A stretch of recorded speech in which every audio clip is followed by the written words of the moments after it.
places of the earth, they know that the gods and spirits affect man's path.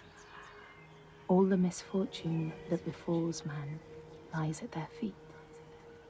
If you have eyes to see, you see their presence and their power.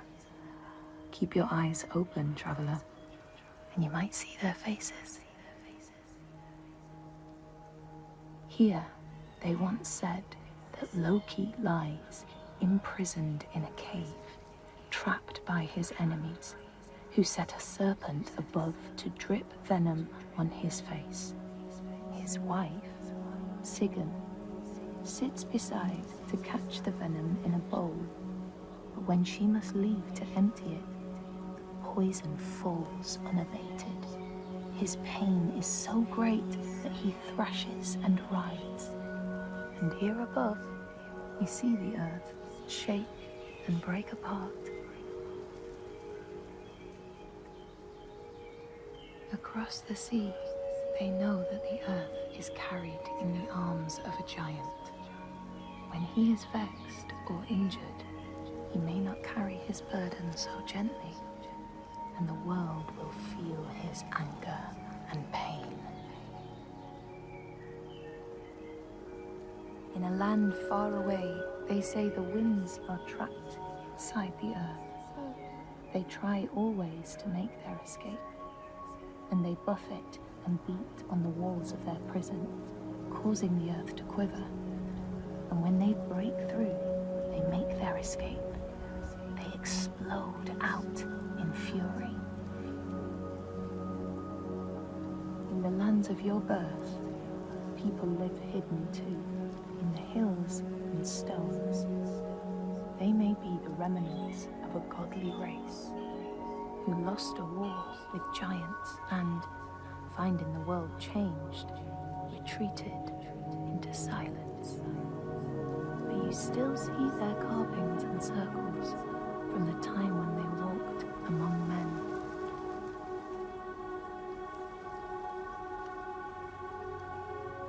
Here, they know that if times are harsh, you may ask of the hidden folk to share their bounty. And if you are strong and wise and good, they may hear your plea and send you aid. But if you are not, or if you do not respect the strictures they lay down, you might have your strife doubled.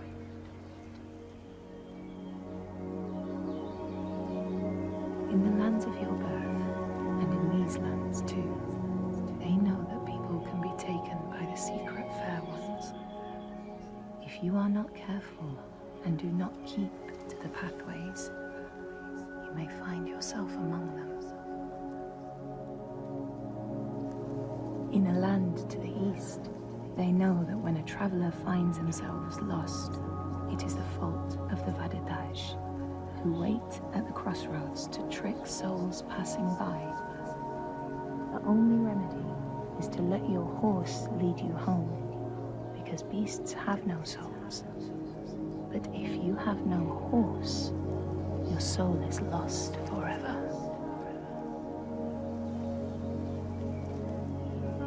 In this place, they know that sometimes the hidden folk will take their children and leave another in their place. These children may look the same as their own, but will be dazed and far away, or ill-tempered. And you know then you have a changeling in your house. In this land, when people cannot raise their children, they will leave them in a sacred place for the hidden folk to take and care for. Sometimes these children come back, but it is said that they are changed, with a wildness in their eyes, and their parents do not want them.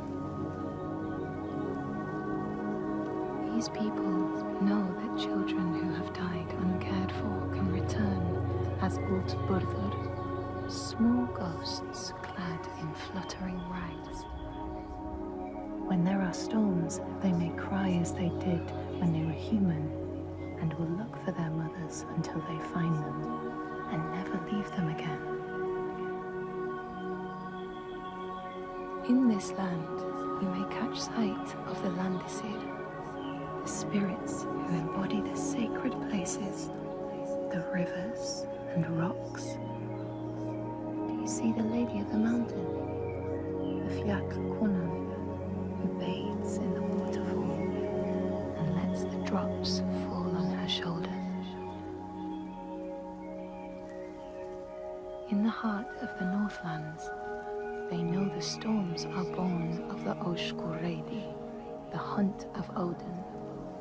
The huntsmen ride horses with eyes of fire.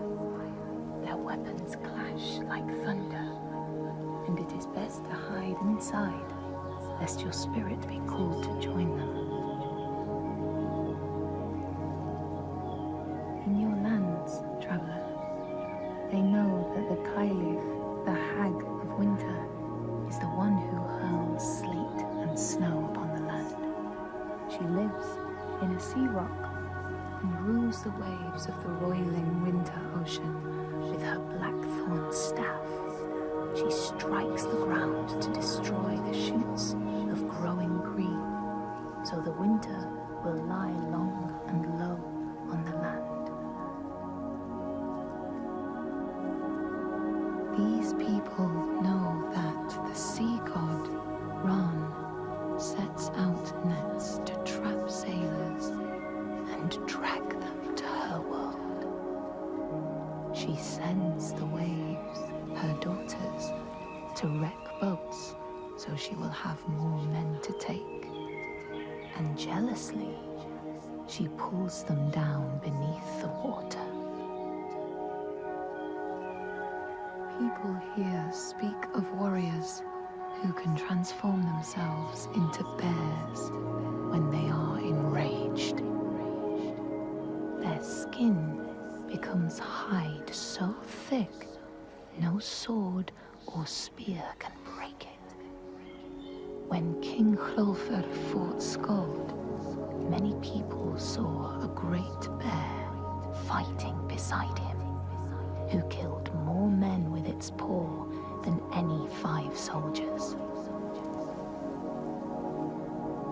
Men here will tell of how Jarl Hakon worshipped the giant Thorgerða and sought her aid in the middle of battle when the tide was turning against him. Fleeing to an island, he pleaded with her for aid. She demanded a sacrifice.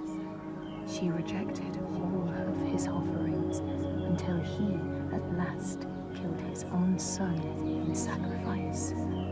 Thorgerða gave aid, and Hakon's enemies saw the giants striding amongst the ships, arrows flying from every finger and never missing their mark. Their morale was sapped, and Hakon won his battle.